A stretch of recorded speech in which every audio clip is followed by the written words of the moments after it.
naagtan saan kuu dhibaatayso qalbiga kaa gubayso waaba arki doonaa meesha sheekadan ay ku dambayso gabadhiyaa loo diray ka takhlus ayada oo dhan oo sixir u sameey markaasay tiri lagama yaabo inaan sixir u sameeyo sixirku waa dembi markaasay tiri maya dhib male waa la furaa markii la furo adigana ilaahay baad u toobad keenaysaa oo sixirkii meeshaasuu ku dhammaanayaa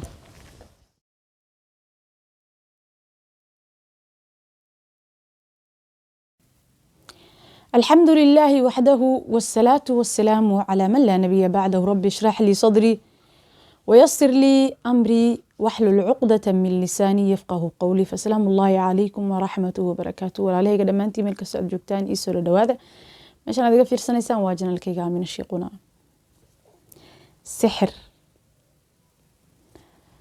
الله محاك أكتهي سحر لباتديس حسبنا الله ونعم الوكيل maanta qisada aan idin wado waa qiso xanuun badan waa qiso sixir qof dhan noloshiisa lagu baabi'iyey boqolaala noloshooda sixir lagu baabi'iyey xasbuna allah wa nicma alwakiil naagtan qisada ka sheekeyn doonto ayada waaye qofka wax sixiray bal waxaan ogaan doonaa sababtay wax u sixirtay iyo qofkay sixirtay siduu noqday iyo natiijadeedii ayada meesha ay ku dambeysay aan qisada bilaawno waxay leedahay waxaan ahaa mudiirad oo waxaan ka shaqeynayay meel madrasa ah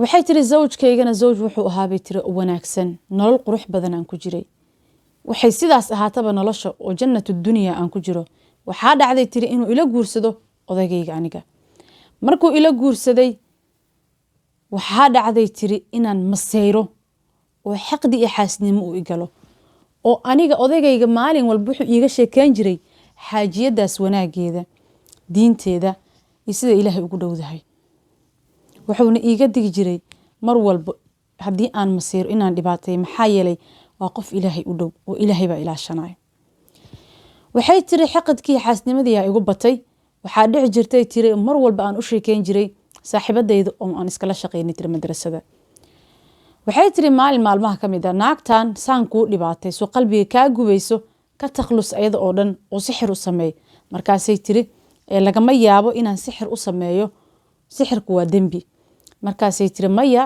dhib male waa la furaa markii la furo adigana ilaahay baad u toobad keenaysaa oo sixirkii meeshaasuu ku dhammaanayaa waxay tiri waan ogolaaday waa israacnay tiri anigii saaxiibadayda waxaan aadnay naag sixrooley aan u tagnay naagtii sixrooleyda markaan u tagnay waxaan dhahay bay tiri naagtan inay ilmo u dhasho ma raba zawjkeyga oo waxaan rabaa in la furana waa rabaa intaas waxaa kaaga sii daran waxay tiri aniga zawjkeyga keliya ma ahane xataa nin kale inay ilmo u dhasho ma rabo qisadaa maanta markaa diyaarinayay way isaameysay aniga been idinma sheegayo oo waxaan soo xasuustay xaalado qaar oo aniga isoo maray dhibaatooyinka qaar aniga la ii geystaan soo xasuustay maanta oo saameyn weyn ayay maaragtay noloshayda ku sameysay maanta oo maalintaydan xataa way saameysay oo waxaad malaysaa inaan ma aragtay subxaan allah alxamdulilahi calaa kulli xaal waa ka bogsaday calaa kulli xaal allahuma laka alxamdu yaa rabbi waxay tiri waxaan u baahanahay inaysan zawjkayga wax u dhalin mid kalena aysan waxba u dhalin waxay tiri okay walamru calay aniga igu daa arrintaas ee waxaad ii keentaa shay ayada ay leedahay xasbuna allah wa nicma alwakiil shay ayada ay leedahay ii keen naagtaas waxaa dhacday tiri waxaan u diray gabadhayda curada ah waxaan u digayaa ilmaha ama gabdhaha dadka waaweynaaday markii lala guursado hooyadooda ilaan caruur hadday yihiin caruur dambi male laakiin dadka waaweyn ee qaangaarka ah iyaakum oo hooyadiina aada la wadaagtaan mujrimnimada hala wadaagina faraha ka qaada waanii hooyadiina waa caqli celiya liannoo qofka wax sixray wuxuu u maleeya inuu xayaatada qofkan damaray laakiin burburka ugu weyn xayaatadiisa adduuni aakhira asagu ku dhacaya sixroolaha waaba arki doonaa meesha sheekadan ay ku dambeyso gabadhiyaa loo diray way la soo sheekaysatay waxay tiri eedo waa ku jecelnahay kida kida way la qadaysay maalin waxay tiri yaareed aanoo imaan laheeda oo ma aragtay anaga maalina la qadayn laheeda hooyaday siday kuu jeceshaa hooyaday siday kuu ammaanto على أي حال ولا وذا قديي مساكين تان والله الله دتك هرت دتك قلبك جلعسن ولا ليالو لباتدان maxay ugu dhacdaa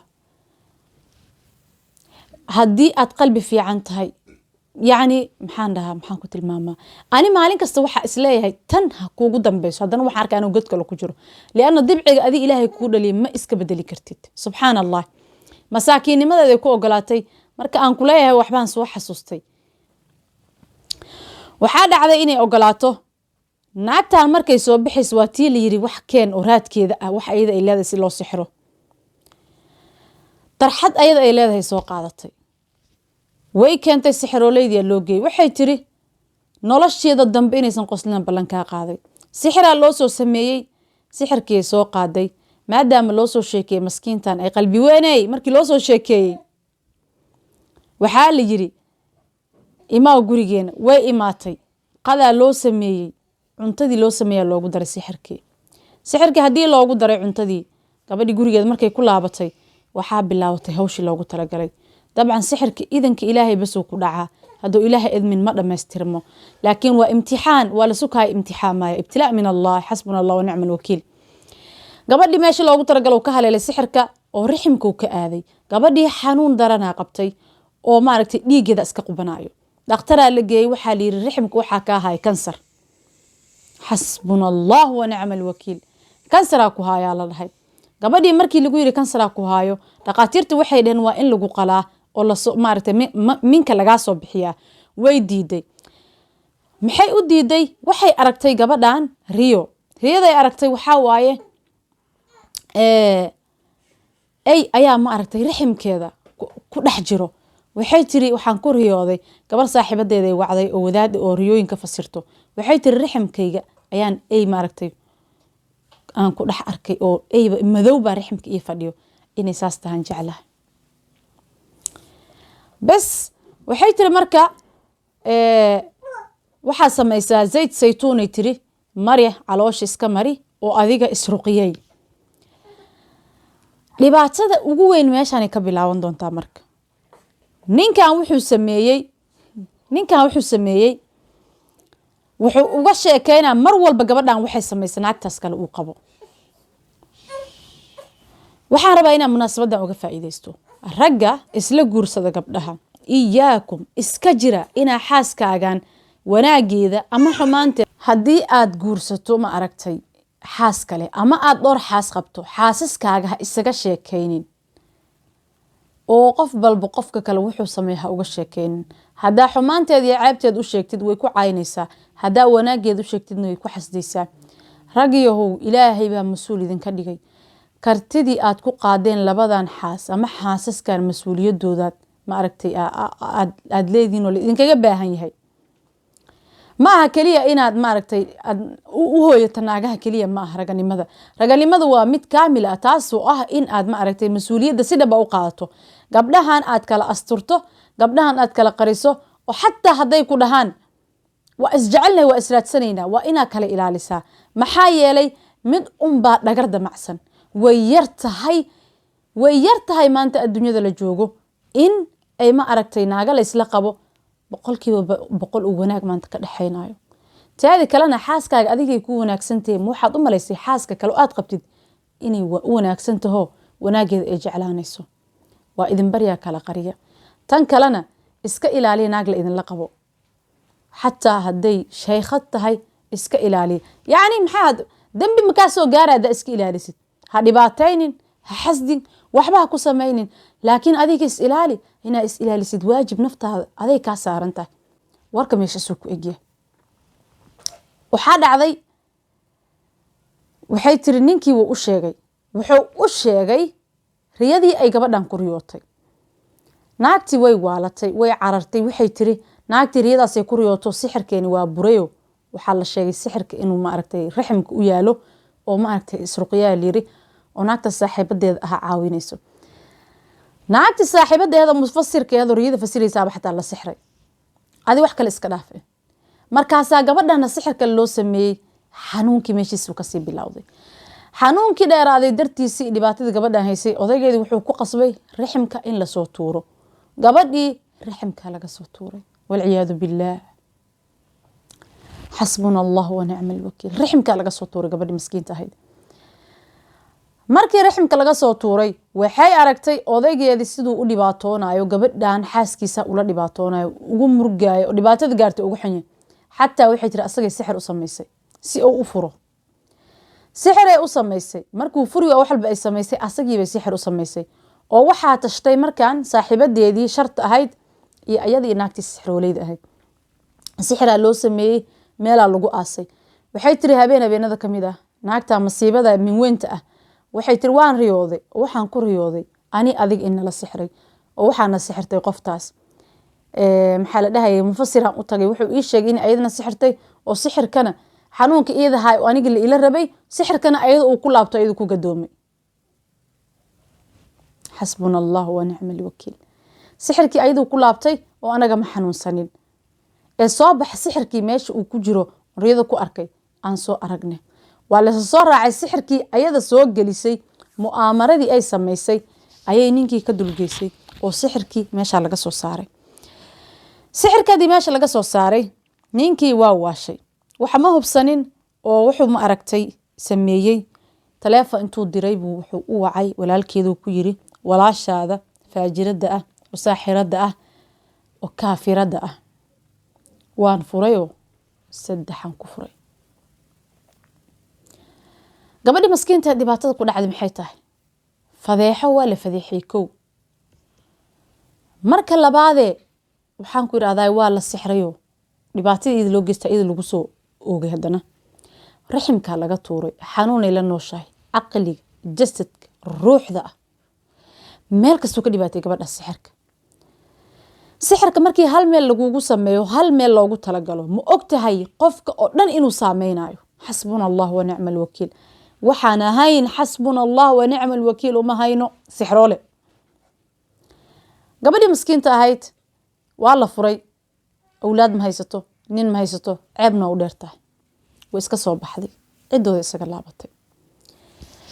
waxay tiri aniga ciideyda ii bilaawatay, tiri farxad waan kala daatay, tiri laakiin waxaa la ilaaway allah raxmaanka ah, ilaahay raxmaanka oon ishiisa seexanaynin, oo aan gamaayo qabanaynin, oo aan wax ilaaweynin, oo casiiz ah, duntiqaam ah, oo qabashadiisay adag tahay. taasaa la ilaaway. sixiroolow ama sixirooleeyey, ma waxaad u malaysaa markaad sixirto qofka muslimka dhibaatayso, liibaanta iyo ladnaanta inay kuu sii jiri doonto? hoog iyo halaag adaa ku dambeeyo. hoog iyo halaag adaa ku dambeeyo. dadkii sixirka sameeyaa khasaaro qabo. allahuma laka alxamdu walaka ashukru. ilaahu naga ilaali sixiroolayaasha. ilaahayu intii la sixrina sixirka ilaahu rabbi raxmaan oo ka furo meel kasta u joogo. waxay tiri farxad reen baashaal. 5 sano markay ka soo wareegatay, ilaahay subxaanahu wa tacaala uu u soo tadheerayna mogtahay daalimiinta. waa loo soo tadheerayna, waa loo daayay xariga. haddaa qaan. laakiin qabashada ilaahay way adag tahay. haddii aad intaad wax sixirtay oon lagu taabanin, ama aad wax dulmisay, sixirka keligiisa dulmi maaha, dulmi oo dhan haddaa intaa qof dulmisay oo ilaahay uusan ku soo qabanin, hadda iska seexo, iska cun, iska dhereg, xisaabak maca allah. adduunyadan waa kugu soo degdegay, aakhirana ciqaabaa ku sugayso. 5 sano kadib waxaa dhacday, tiri naagtii sixrooleyda ahayd, naagtii sixirka ii dirtay oo igu tiri saaxiibadayda ahayd, wax isla sixraynay. halkii cunugay dhashay xaadis wuxuu ku dhintay, baawuru yani shil gaari ku dhintay. dhibaatadii ay ka qaaday ayadana cudur nafsi ah ku dhaco, way isla hadashayo isbitaalada waaliday taallaa. taas waa kow.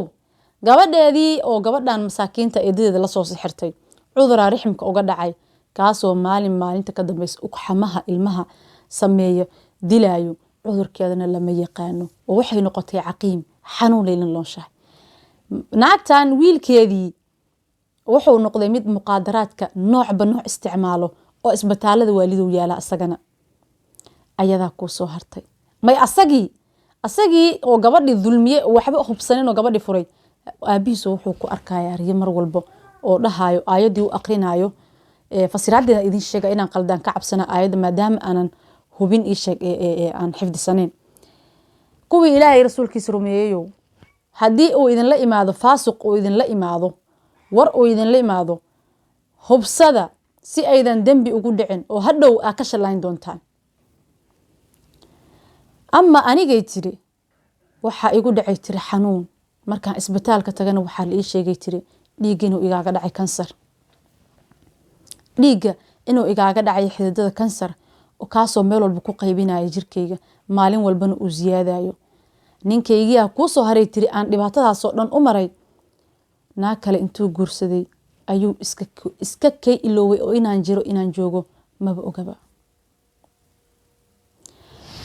qofkii intuu wax sixro wax dulmiyo u malaynaya inuu ilaahay subxaanahu watacaala ka haraayo, idinkama haraayo ilaahay subxaanahu watacaala. wuu idin abaal marinayaa jisada idinka aada istaahishaan. welibana waxaan soo xasuustay mar dhexdaasa waxaa la ii sheegay aniga dadkii aniga isixray dad ka mid ah, naagtii sixirka ii samaysay tan u tagtay maahane tii samaynaysay inay indhaha beeshay. oo waxaa la ii sheegay gabadhii maskiinta ahayd in sixirka u sameeyey waan ciqaabanahay oo indhahan beelay. ilaahay subxaanahu watacaala asagaa og intaan ooyey aniga, inta aan xanuunsaday, inta aan dhibaatooday, intaan facayga ka haray, intii aan ma aragtay wax qabsan waayey, dadka oo hurdayaan aan soo kacay. maxaan qabanayay? waxaan dhahayay xasbuna allahu wa nicma alwakiil, allaahuma intaqim minhum, allaahuma intaqim minhum. ilaahow rabbiyow ka aar, ilaahow hurdada ka qaad siday hurdada iiga qaadeen, xataa haddaanan aniga dhihin. ilaahay asagaa ka shaqaysanaya dhaalimiinta. xaalado waxaa isoo maray aniga aan xataa hadalka awoodin oo keliya gacmaha intaan kor u taago maba hadli karinbo. xaalado waxaa isoo maray gacmahayga hata aana kor u taagi karin. kitaabka qur-aanka intaan kala furo ayaan meesha i xanuunaysa saari jiray oo waan carfin jiray. markaan jiido riixadiisa ayuu xanuunka isii dayn jiray. waxaan ka sheekeyn kara ma aha, wax aan ka sheekeyn kara ma aha sixir dhibaatadu ii geystay. waxaa laga faa'iidaysanaa tii horan soo sheegay, ragow xasiskiina isaga sheekeynina. waa kow, caruur haddii hooyada lala guursado, gabaray horta wiilish waxaas ma sameynayana umalaynaya, laakiin gabaray haddii hooyadaa lala arooso, hooyadaa dembi hadday ku jirto hala galin, leana dhibaatada dhinacaaga ka leefaysa adna. tan saddexaadoo ah, oo haddii odaygaaga uu naag guursado markaa ninkan dartiisa jahanamo ugu dhacaysid, wuu ku furi karaa, adoo halkaas taagan wuu ku furi karaa. aakhir seegaa kugu dhacay, qof islaameedna waa dhibaataysay, dembigiisana kaama haraayo. xasbuna allah wa nicma alwakiil. iska jira. tan afraadoon rabo inaan ka digo waxay tahay, videoga dhexdiisna aan ku sheegay, naag lagula qabo iska ilaali. macnaheeda ma aha naag lagula qabo dhibaatay, laakiin naftaada ilaasho. zamanka waa xumaaday, cid la aaminayo ma jirto. war qofka naagta lagula qabo hadday xun tahay hadday fiican tahayba, walaalayaalow geeska mara. naagtii waxay tiri waxaan saaranahay sariirta geerida oo waxaan ku noolahay kaniiniyaasha. waxaan dhahay tiri walaalahayga hala iigu wac gabadhii aan sidaas u galoon dulmiyey. markay iigu waceen oo aan la hadlay oo aan dhahay iska kay cafi, waxay tiri awlaadna waa iga xarimtay, waadna i fadeexaysay, ninkaygii gurigeygana waad iga soo saartay. ilaahay waxaan kaaga baryay tiri naxariistiis inuu kaa fogeeyo. ilaahay naxariistiisa ha kaa fogeeyo, ilaahay naxariistiisa ha kaa fogeeyo. xasbuna allahu wa nicma alwakiil. waxay saarantahay sariirta geerida ayadana. xasbuna allah wa nicma alwakiil, xasbuna allah wa nicma alwakiil. mar walba saasaan dhahaynaa. ilaahu inta xanuunsa xanuunka ka qaad, ilaahu inta la dhibaatay dhibaatada ka qaad. walaalayaal, suuratu lbaqara hala ogaado, suuratu lbaqara hala ogaado, suuratu lbaqara hala ogaado. taasaan idinku ogahay. insha allah ha loo soo dhaqsado, ha loo soo degdego barashadeeda insha allah. intaasaan kusoo gabagabaynaa qisadeenii oo aan maanta ka sheekeynayey. waxaan kasoo dhageystay gabar suuriyaan ah oo youtube lahaan kasoo dhageystay qisadan walaalayaal. insha allah qofkii carabiga yaqaano gabadhaas qisooyin maasha allah ay soo daysaa waa u tilmaami karaa hadduu rabo. haddaa rabti inaa afkayga ama carabkayga ka dhegaysatiin تفضل ديار إن شاء الله والله لا وحا أسو ترجمة أف عربي فهمين إن شاء الله قفك أف عربي قانون في سنكرا قبل أسو حالي هذا زاد أو قرن زاد زت د أكو قرن قفكي ربو وكسو لقي سنكرا إن شاء الله وحا رجينا فيديو جينو إذا عجبيو لايك شير إيو ما أركتي كومنتي قروح بدن سبسكرايب لها قولada dadka nagu cusub dadka hore inoo la joogeen way ku mahadsan yihiin dhammaantiin qalbigaad ku taalaan assalaamu calaykum wa raxmatullaahi wa barakaatuh